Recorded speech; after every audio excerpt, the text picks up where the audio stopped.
जय श्री कृष्णा, राधे राधे। आप सबका स्वागत है मेरे चैनल भक्ति वाहिनी में। अगर आप मेरे चैनल में नए हैं तो लाइक सब्सक्राइब जरूर कीजिएगा और जय श्री कृष्णा अवश्य लिखिएगा। मैं इस चैनल में नई नहीं हूँ तो मुझे आपके सपोर्ट की बहुत ज़रूरत है। कृपा करके मेरे चैनल को लाइक सब्सक्राइब अवश्य ही कीजिएगा। मैं आपके आभारी रहूँगी, उसके लिए धन्यवाद। तो हम आज मार्गशीर्ष मास का अध्याय नंबर 9 सुनने जा रहे हैं मित्रों। तो आज सुनते हैं भक्त और भगवान की सच्ची घटना पर आधारित एक कहानी।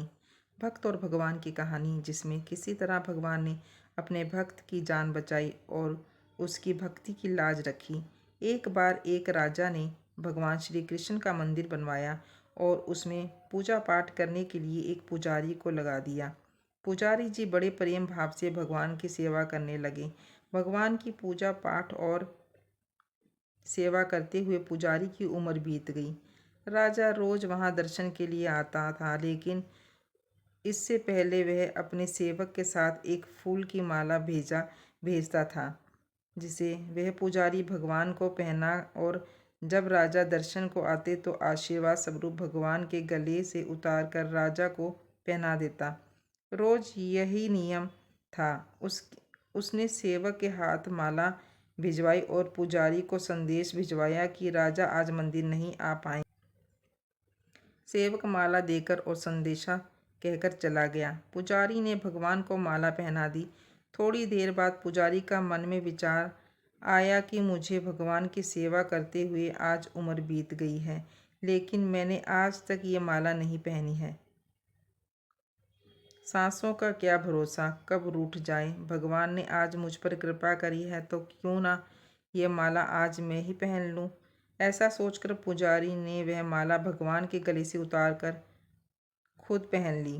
लेकिन लेकिन ये क्या, बाहर से पुजारी ने आवाज़ दी कि राजा की सवारी मंदिर पहुंचने वाली है।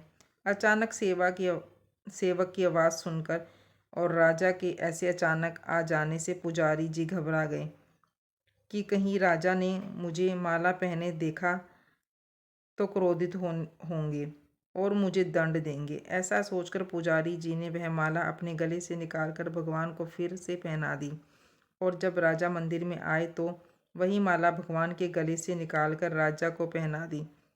लेकिन जैसे ही राजा ने माला पहनी तो उसमें राजा को एक सफ़ेद बाल दिखाई दिया, जिससे राजा को सारा माजरा समझ आ गया कि ये माला पुजारी ने पहले खुद पहनी है और जब मैं आया तो मुझे पहना दी। पुजारी ने छल किया है। ये सोचकर राजा को गुस्सा आया। राजा ने पुजारी से पूछा कि ये सफ़ेद बाल किसका है। चूंकि पुजारी जी भी बूढ़े हो गए थे और उनके बाल भी सफ़ेद थे, पुजारी ने सोचा कि अगर मैंने मेरा नाम लिया तो राजा मुझे अवश्य दंड देगा। अतः पुजारी ने कहा कि ये तो भगवान का बाल है। इस पर राजा को बहुत गुस्सा आया कि पुजारी झूठ झूठ पर झूठ बोल रहा है। भला कब से मूर्तियों के बाल सफ़ेद होने लगे। इस पर राजा ने पुजारी से कहा कि कल मैं श्रृंगार के समय आऊँगा और देखूँगा कि भगवान के बाल काले हैं या सफ़ेद। अगर भगवान के बाल काले निकले तो पुजारी तुझे इस पाप के लिए मृत्युदंड दिया जाएगा। राजा का हुक्म सुनकर पुजारी संकोच में पड़ गया। राजा के जाते ही पुजारी भगवान के सामने रोने लगा और विनती करने लगा कि प्रभु, मैं जानता हूँ मैंने आपके सामने मुझे झूठ बोलने का अपराध तो मिलेगा। अपने गले में डाली हुई माला मैंने पुनः आपको पहना दी। आपकी सेवा करते करते बूढ़ा हो गया। एक छोटी सी लालसा थी कि आपकी चढ़ी हुई माला पहनूं। इसी लोभ के लालसा से मैं ये अपराध कर चुका हूँ। मेरे प्रभु, पहली बार ये लोभ हुआ है और विपत्ति आ पड़ी है।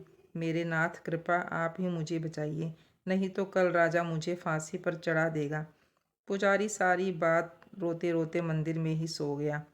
सुबह हुई तो राजा आया और भगवान का श्रृंगार स्वयं करने के लिए बोला। पुजारी डर के मारे कोने में खड़ा था। राजा ने जैसे ही ठाकुर जी का मुकुट हटाया तो आश्चर्यचकित रह गया, क्योंकि ठाकुर जी के सभी बाल सफ़ेद थे।